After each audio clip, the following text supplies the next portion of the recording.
உங்களுக்கு தெரியாத லாங்குவேஜ் ஒரு படம் வருதுன்னு உங்களுக்கு தெரியுதுன்னு வச்சுக்கோங்களேன், உங்களால் அது என்ன மாதிரியான படம்னு எக்ஸ்பெக்ட் பண்ணவே முடியாது. Correct. Number 1 because language barrier இருக்குது. ஓகே.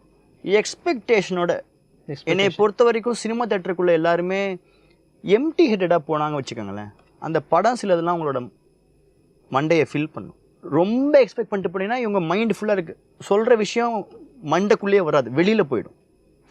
அதுதான் ப்ராப்ளம். ஏன்னா நான் நினச்சி வந்தனே நடக்கலையே, நீங்கள் நினச்சி வந்ததை பண்ணினா என்ன, இந்த மைண்டு என்னங்கிறதே தெரியல. அது அவங்களுக்கு பொறுப்பாக அதை எடுத்துக்கிட்டாங்கன்னா மட்டும்தான் அதை கரெக்ட் பண்ண முடியும். தவிர நம்ம என்ன சொல்கிறதுன்னு தெரியல. நிறைய படங்களை நான் பார்த்துருக்கேன், நிறைய படங்களை வச்சு செஞ்சுருக்கிறேன். இது எல்லாமே என்னோடய ஃப்ரெண்ட்ஸு எனக்குன்னு ஒரு பவுண்ட்ரி இருக்குது, அதுக்குள்ளே தான் இருக்கும். அதுக்கு மேலே நல்லா இருக்கும் ஒரு சில படம், என்ன அறியாமே அந்த படத்தை போய் எல்லாரும் பாருங்கன்னு எனக்கு சொல்லணும்னு தோணும். ஒரு கன்னடத்தில் இருந்தோ ஒரு தெலுங்குல இருந்தோ இல்லை நிறைய படங்கள் வருது, அந்த படத்தை பார்த்து நம்ம ஆஹா ஊஹுன்னு புகழ்ந்து பேசுகிறோம். ஆனால் நம்மளுக்கு தெரியாது எவ்வளோ குறைகள் இருக்கு. பட் ஆனால் தமிழ் படங்களே நாமளே வந்து ரிவ்யூ பண்ணி மட்டம் தட்டி இது ஒதுக்குற அது தெரியல. ஏன்னா இப்போது உங்களுக்கு தெரியாத லாங்குவேஜ் ஒரு படம் வருதுன்னு உங்களுக்கு தெரியுதுன்னு வச்சுக்கோங்களேன், உங்களால் அது என்ன மாதிரியான படம்னு எக்ஸ்பெக்ட் பண்ணவே முடியாது. Correct. Number 1 because language barrier இருக்குது. ஓகே. அது என்ன பண்ண எக்ஸ்பெக்ட் பண்ண முடியாது. ப்ளஸ் அதை எடுக்கிற ஒரு டிரெக்டரோட பாஸ்ட்டு, அவரோட வே ஆஃப் ஃபிலிம் லாங்குவேஜ் என்னங்கிறது கணிக்க முடியாது. இப்போ ஃபார் எக்ஸாம்பிள் தமிழ் படம்னு வச்சுக்கோங்களேன், இந்த டைரக்டர் யாருங்கிறத அவங்களே சொல்லாத சில விஷயத்த நம்ம ஆளுங்க டீகோட் பண்ணிவிடுவாங்க.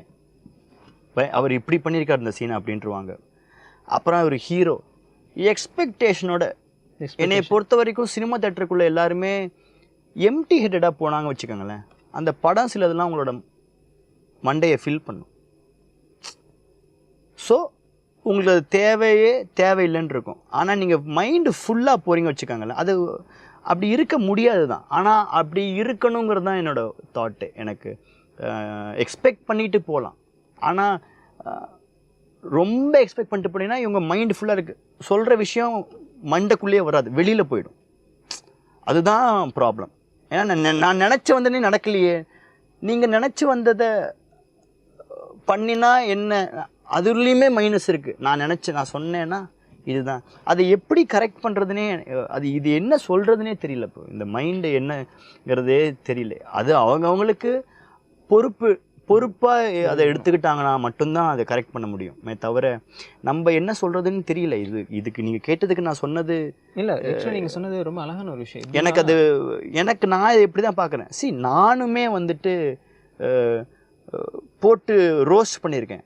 அந்த ரோஸ்ட் எல்லாமே 4 செவத்துக்குள்ளே தான் இருக்கும், வெளியில் இருக்காது. ஏன்னா வேணாம் எனக்கு அது. எதுக்கு நான் என்ன கிடைக்க போகுது அதுலேருந்து எனக்கு தெரியல. நிறைய படங்களை நான் பார்த்துருக்கேன், நிறைய படங்களை வச்சு செஞ்சுருக்கிறேன். இது எல்லாமே என்னோடய ஃப்ரெண்ட்ஸு எனக்குன்னு ஒரு பவுண்ட்ரி இருக்குது, அதுக்குள்ளே தான் இருக்கும். அதுக்கு மேலே நல்லா இருக்கும் ஒரு சில படம், என்ன அறியாமே அந்த படத்தை போய் எல்லாரும் பாருங்கன்னு எனக்கு சொல்லணும்னு தோணும்.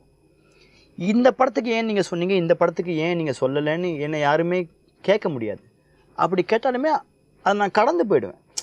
அதுக்கு நான் பதில் சொல்லணுங்கிற அவசியம் கிடையாது, யாருக்குமே அந்த அவசியம் கிடையாது. ஆனால் ரொம்ப போட்டு அடிக்கிறதுக்கு வேணாமே, அது நீங்கள் அது ஏன் அதை பண்ணிக்கணும் அப்படிங்கிறது தானே தெரியும். தேவையில்லாமல் அதுதான் இப்போ அதுதான் any publicity is very good பப்ளிசிட்டிங்கிற மாதிரி ஆயிடுச்சு. ஸோ அது எனக்கு போக போக இது வந்துட்டு உக்கிரமாக போகுமேன்னு தான் தோணுதே தவிர எனக்கு ஒன்றும் இல்லை. கரெக்டாக சொன்னீங்க. ஏன்னா ஒருத்தரை பற்றி நம்மளுக்கு எது இப்போ எக்ஸாம்பிளாக சொன்னால் அது கிரிக்கெட் கூட எடுத்துக்கலாம். சச்சின் நிறைய மேட்ச் விளையாண்டுருப்பார், ஒரு நியூ பவுலர் வருவான், அவரோட எல்லா டெக்னிக்குமே தெரியும். வந்த புதுசில் சச்சினுக்கு அவரை பற்றி தெரியாது, விக்கெட் கொடுத்துடலாம். பட் அடுத்த மேட்ச்சில் போகிறப்ப என்ன ஆகுனா சச்சின் அவரோட இதுலேயே வந்து பவுண்டரி 6 விளாசுவார். ஆமாம். அந்த மாதிரி ஒரு லாங்குவேஜே தெரியாது, யார் என்னன்னு தெரியாது, ஒரு எக்ஸ்பெக்டேஷன் இருக்குது, எதுவுமே இருக்காது. நம்ம போய் கேஷுவலாக அந்த படத்தை பார்ப்போம், நல்லா இருக்குன்னு புகழ்ந்து பேசுவோம். அதே மாதிரி ஒரு டேரக்டர் இப்படி தான், அந்த ஹீரோ இப்படி தான், நாம் ஒரு எக்ஸ்பெக்டேஷனோட போவோம். அதான் சொல்கிறேன், அது எல்லாமே அவங்களுமே தான் அதை ஃபீட் பண்ணுறாங்க. அவங்களுமே தான் ஒரு ப்ரொமோஷன் ஆக்டிவிட்டீஸாக இருக்கட்டும், இந்த அமௌண்ட்டில் வந்துட்டு அவங்களுமே ஃபீட் பண்ணுறாங்க தான். இது 2 பக்கமும் இருக்குது. பட் சம்வேர் இதுக்கு ஒரு பவுண்ட்ரி இருக்கணுங்கிறது தான் தாட். என்னெல்லாமோ சொல்லி எங்களை படத்துக்கு கூப்பிட்டீங்க, அதுவாடா இருக்குது உள்ளுக்குள்ளேங்கிறதும் அதுவும் நியாயமான பேச்சு தான். இதுதான் அவங்க படத்துக்குள்ளே இருக்கும்போது நீங்கள் ஏன் இப்படி பேசுறீங்கிறதுமே நியாயமான பேச்சு. அதுதான் சொல்கிறேன். அவங்களுக்கு எல்லாரும் மக்கள் உள்ளுக்குள்ள வரணுங்கிற ஒரு ஆசையில ஒண்ணு பண்றாங்க. இது டிபேட் தான் ப்ரோ. இதுக்கு இது அவங்களாவே ஒரு முடிவு எடுத்துக்கிறது தான் இதுக்கு இருக்கே தவிர நம்ம ஒண்ணுமே யாரையுமே ஒன்றும் சொல்ல முடியாது ப்ரோ.